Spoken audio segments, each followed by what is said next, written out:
Vermont Organics is open to visitors anytime, or anyone can reach me at the number, which is our number in St. Albans. Also visit our Facebook page and our website. Thank you once again for your time and interest, and for inviting me here today.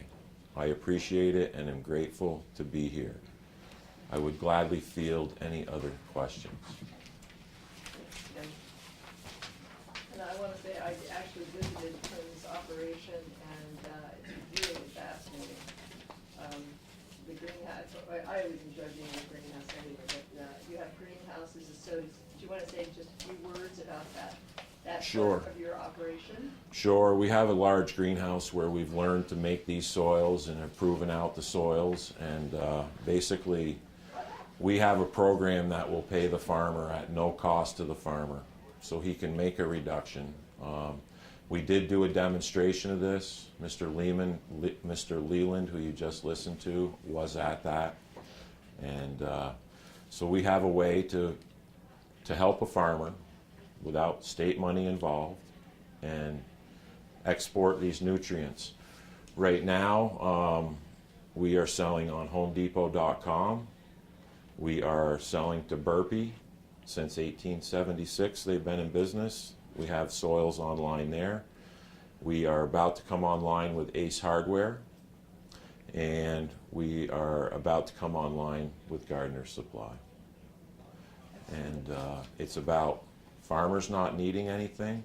It's about everything that we try and do now is trying to get the soil to hold the manure better. I'm just saying let's spread a little bit less. And what we don't spread, we're going to process into products that create Vermont jobs. And you won't have to be coming up with programs that have to help the farmer to meet this EPA thing. Thanks, Tim. Questions for Tim? Teo? Yeah, Tim, ideally, how many of these mobile units would you like to have if money were enough? Right now, I'm buying manure off two digester farms. I'm not going to even have enough to meet Home Depot. So I'm looking for thousands of yards of manure. One unit can take, depending upon the size of the farm, one unit can take care of 25 to 40 farms. There's 300 farms in Franklin County. I would love to have 3 or 4 units out there. We have created what is the low. I'm working with a professor at the University of Maryland. We have created the way to make the lowest carbon footprint soil on the face of the earth. The professor from the University of Maryland will be documenting this. We have another conference call Friday. So we have a potential to really ship a lot of materials in a unique way and get them out of the watershed. So I would like to start with one. I still have most of the equipment sitting there, and I would like to have 5 in Franklin County. I'd like to have another 5 in Addison County, where there's a real need, and eventually, in a few years' time, I need material. Harvey? Yeah, does this only take the liquid manure? Yes. I'm exploring ways to.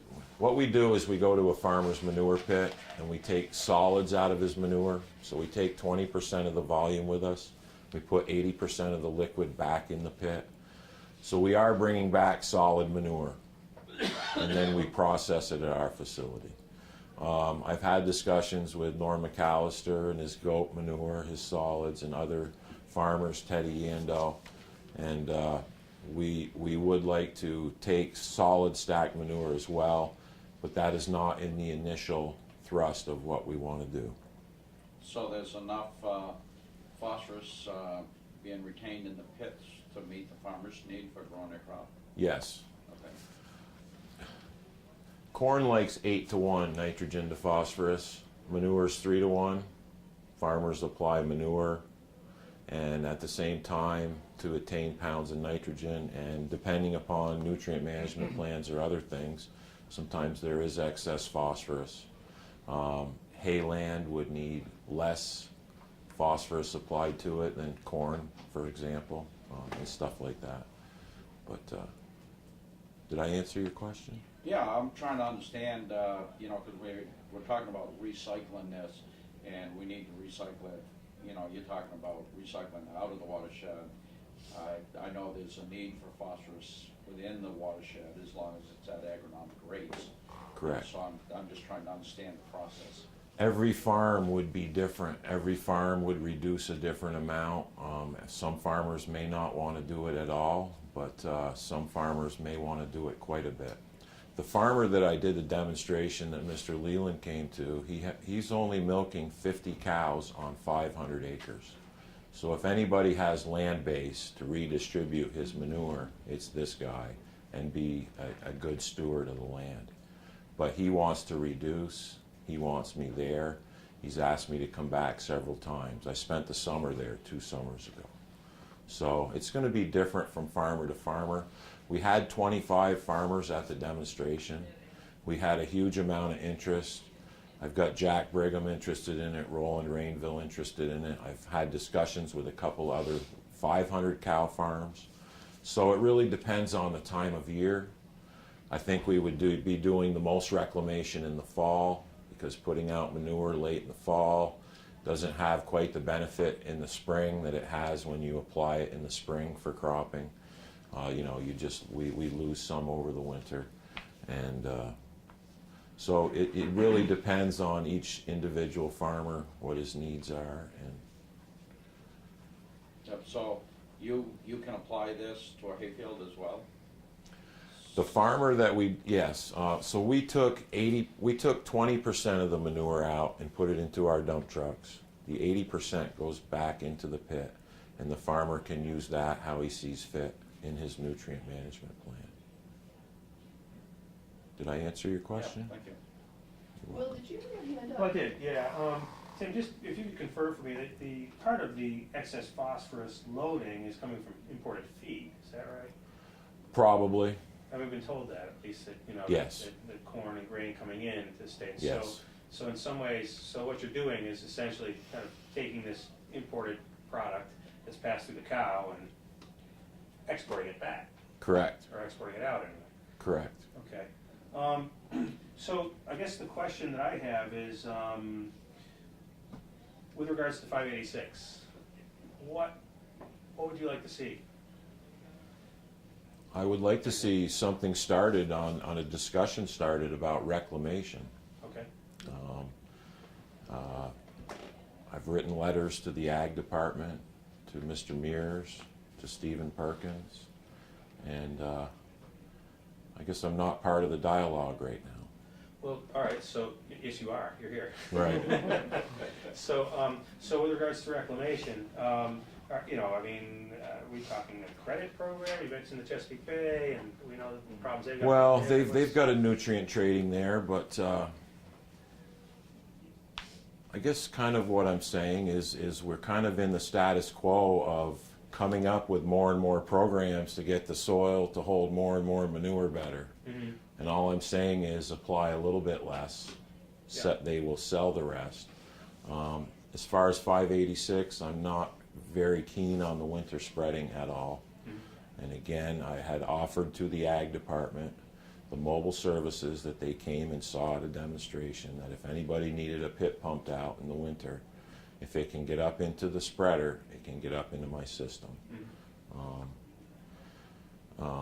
Well, it seems to me, I mean, my reaction to this is that, you know, if I mean, you're presenting a path forward that looks different from traditional paths and so forth. So, you know, from my perspective, how do we take that and kind of give it some impetus, give it some momentum in a way? And 586 is a vehicle. It may not be the appropriate one, but it is something that's in play around here. And I'm just wondering, kind of, where do we kind of make that connection? Right. It's kind of the status quo, and it's more programs to keep the manure in. And as I stated at the end of this letter, out in Michigan, they have to. Mm-hmm. They have to move it off. Down in Pennsylvania, in the Chesapeake Bay, they're moving it off. It has to go off-site to a greater land base, and vegetable farming and other things, which is what Vermont Organics is about also. So what I have is a free cleanup plan here, and you guys are charged with, are going to have in the future how to pay for what needs to be done for the EPA, and I just don't see the pressure on the farmer here to make that change. And when I went to the EPA hearings, I saw the same four things: streaming cows out, fencing cows out of streams, which I think is great because cows can damage stream banks, and phosphorus sediment is a large contributor to the lake. Manure injection, I'm 100% behind it. It's putting the carbon and materials back in the ground.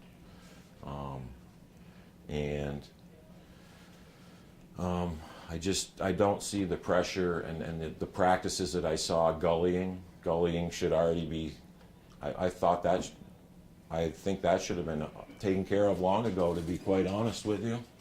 And there was one more practice, I can't remember, do you remember,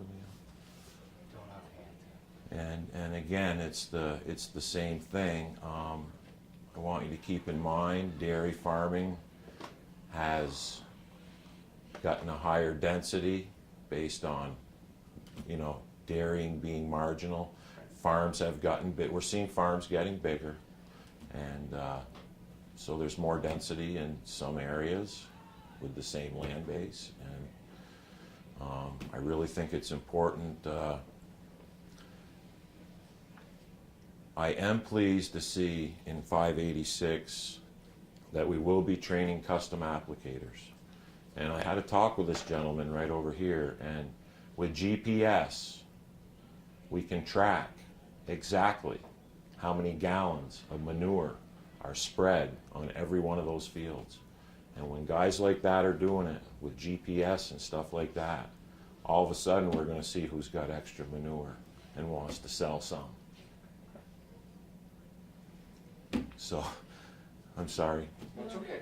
Did I answer your questions well? Well, yeah, I guess the challenge, and maybe I'll put it on as an invitation, is to say going forward, and I don't even know that EPA is asking Vermont to do this, but essentially, what I'm hearing you say is that you'd like to have some kind of credit for what you do, whether it's political credit or public acknowledgement or financial opportunities. Financial opportunity is really what I would call it, to grow my business. Yep. And jobs in Vermont. Yeah. So in that realm of I'll just put it under the category of credit.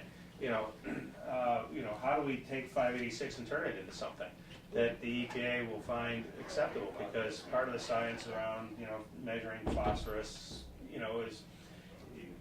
involves those credits, and how do you Right. attain those levels, and that's what the TMDL is all about. So that's my task going forward, and I put it out as an invitation to kind of figure out, well, okay, how can we do that in the context of 586?